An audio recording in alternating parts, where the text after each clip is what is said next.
All right, so what we're going to do right now is have a nice little serious discussion, aka I'm sitting down for this, um, about are you in a stale relationship or not? And you got to fucking ask yourself this because you probably met somebody. So let's say you have a spouse, you have a boyfriend or girlfriend. Okay, chances are when you met them, everything was fucking tight for 3 months or maybe even up to a year. Okay, and after that point, the mystery went away. And once the mystery goes away, everything's fucking routine. And the sex isn't as fun. And that's just the reality of shit. And that is the case for almost everybody. Almost everybody. And then what happens then? So once the mystery goes away, and once the feelings go away, the sex goes away, or, it's nowhere near as good, or it's like really fucking routine. And then what happens? Now all of a sudden, you've got everybody else who has mystery because they're not your living partner or whatever, or your long-term or whatever. They have mystery, they have sex appeal now, and maybe they're even hitting you up on the side or something. And it's going to be tempting if you don't have what you need, okay? You may love the shit out of your partner. You may love the shit out of them.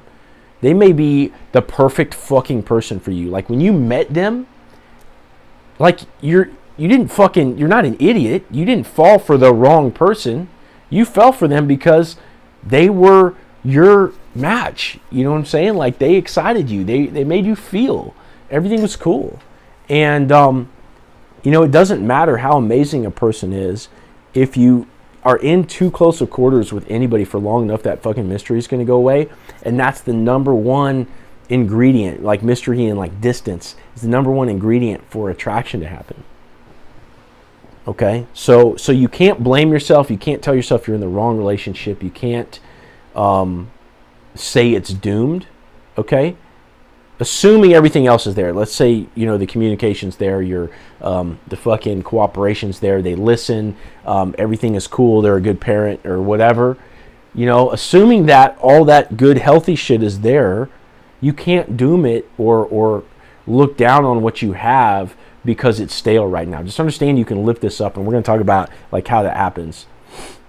Okay, but I think that's really important to understand. So all these other people that you may be being tempted by, potentially, especially nowadays, we've got social media and shit. It's so easy to hit somebody up, and maybe old friends from high school or whatever, where it's sort of under the guise of just shooting the shit. It's not some random person hitting you up or whatever. Like, it can be tempting, right? So really, the missing ingredient for a relationship. Now I have to put a disclaimer right here, okay? So understand that what I'm about to say is not coming from a place of me being in a relationship or a marriage and fixing it with this advice, okay? I want to make that clear. Everything I'm about to say, okay, which is still equally true, equally valid, is not coming from a place of me using it in a relationship and fixing it and then sharing it with you. What's missing in a stale relationship is this principle of attraction. Now, incidentally, who better to talk about attraction than somebody that's fucking dead thick into the world of dating? Okay? Because it matters to us way more. It fucking matters to us way more because the dating world, it's the sexual marketplace. It's a fucking competition. It's a dog fucking jungle out there. It really is. And if you doubt that for any minute, just try, getting back into it, and you'll fucking see. But it's what's missing in the stale relationship is the principle of attraction. So really, the way attraction works is sort of cultivating and leveraging this sense of mystery that you have because you're brand new to a person. So as a guy, you don't really want to give up too many. So if a girl, you're dating a girl, she's asking you questions, you don't really give up too much information too soon. You play off the mystery a little bit and you let her feel that and let it be enjoyable. You don't hide stuff. She asks you a couple times, you come out with the answer, but you leverage the mystery while you have it. Now the other thing is not spending too much time together. So like I said a second ago, I have not used this advice within the context of a relationship, but the whole reason I got into doing dating videos and relationship videos and stuff like that is because I was in a great relationship post-divorce. Okay, I had this girlfriend that I loved fucking spending time with, and we spent too much time together, and it killed shit. Now, I was crushed when we broke up because I thought I'd found what I was looking for. I thought it was going to last, you know, and I was totally invested, and it didn't fucking last. And I wanted to find out, like, how do I do this shit the right time next time? Like, I'm not gonna go through that again. I was depressed for 2 months. I was like not leaving the house, didn't do shit because I was too hurt, and I never want to go back there again. I don't want to not be vulnerable. I don't want to be affected by this permanently, right? But I don't want to go through the same problem. So I started to learn this stuff, like how does all this shit work? Like, how can I meet that person that I can stay with and then keep it fresh so that I don't have to go through this again? That's how I got into dating coaching. Okay, so even though I haven't used this in a relationship, I use the principle of attraction in the dating world all the time. And so really what this consists of is utilizing, you know, a sense of mystery. Maybe you're not always giving up all the details. You're keeping shit a little bit new. Like, maybe you change up your dress a little bit sometimes. Maybe you go out and you do new things. You know, maybe you pick up the guitar. You know, whatever kind of keeps your spouse or your girlfriend or, you know, boyfriend or whatever on their toes, as far as having you figured out, you kind of keep them on their toes like that. So that's one thing. Another thing is utilizing, putting enough distance in between you, in between the two of you, to where you can come back together. And this, for me, is the thing that sort of fucking killed my relationship, because I never understood. Like, I love spending time with this girl. So for me, it was like we met each other. In the first few months, we just spent every single day together. It was tight.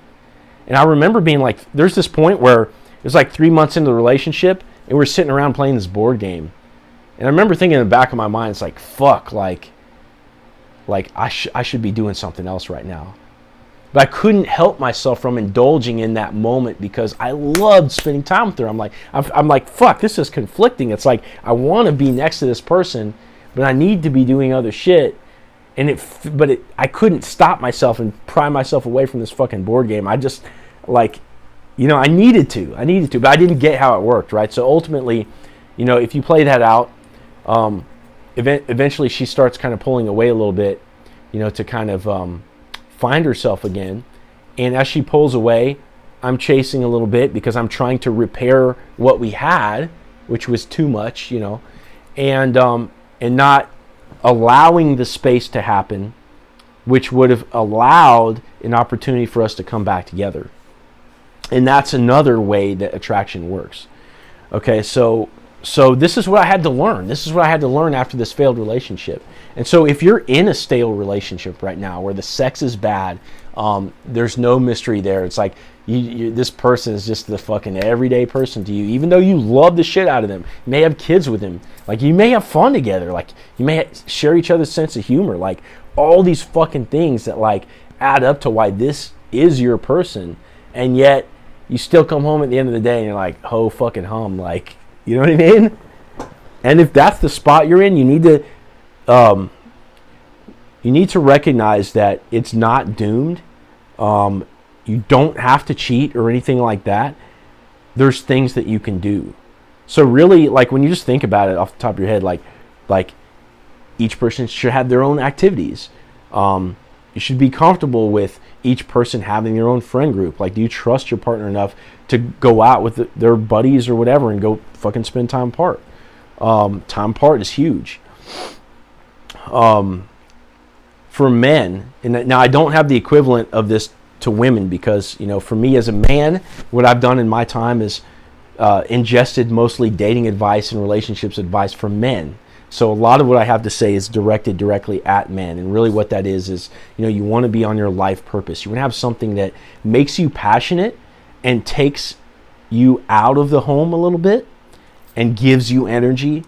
And then you share that energy with your partner. And, you know, it's causing you to direct your life. You're steering your life you're captain of the ship, and that's visible to your partner, and then they're sensing your strength, and it's keeping you in your masculine, and ultimately making you more attractive, and it's taking your time away from the house a little bit. Now, certain people have problems with that. Like certain people have problems finding enough time for each other, and that's a whole different thing. But as men, we have a huge responsibility to be on our fucking path, and to have stuff going on, and to also with that, right? So we have our own shit, but also we're planning stuff for the family, or we're planning the dates with our girlfriend or whatever, and so when it's time to come back together, we have that shit on lock, and we are leading it. Because the net result of that is the feminine, so the woman being able to stay in her feminine spot instead of having to take over the masculine, and then she plans the dates, decides where we're going to go or whatever, and then we take a back seat. Once they're in their masculine, we lose attraction to them, and they lose attraction to us because we're both in our masculine, or it's just like this neutral fucking space. So we have a really huge responsibility in that regard. And women, I don't know what it is for you guys. I'm sure there's female gurus out there that have put out books. For men, it's probably David Data with The Way of the Superior Man, where he lays out, what our responsibility is to keep shit fresh within a relationship. And women, I say women, like ladies, I don't know what the equivalent of that is for you. But when I think about it off the top of my head, the best thing I can think of is like, be a great mom. Keep yourself in shape. Like, be attractive. Do your hair. Do your nails. Have your friends. Have the thing that you do. Like, go to the gym, whatever.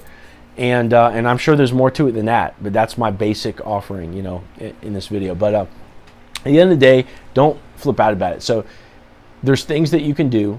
If you're a man, you definitely want to read How to Be a 3% Man by Corey Wayne. You want to read Way of the Superior Man by David Data.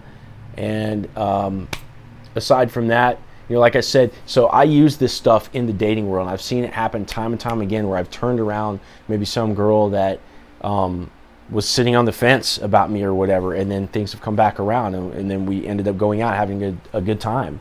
I've also seen this happen in other people's relationships. So most recently, one of my friends was having issues with her boyfriend, and they were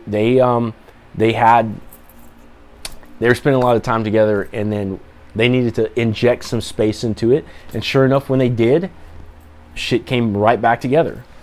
So I've seen this happen time and again. So I just want to share that with you guys, and be honest with yourself. Don't lie to yourself. If you're in a stale spot, start making the changes, even if it's weird, because it's going to be weird at first, because you've already set your precedents about how the relationship is supposed to work.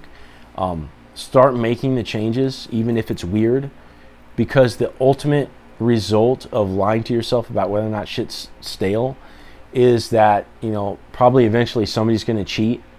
And if that happens, probably somebody's going to find out.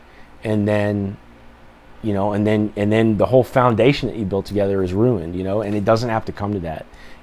Just because the feelings are gone, or mostly gone, or whatever, or periodically gone, doesn't mean that there's not shit that you can do to revive it. And it's really simple.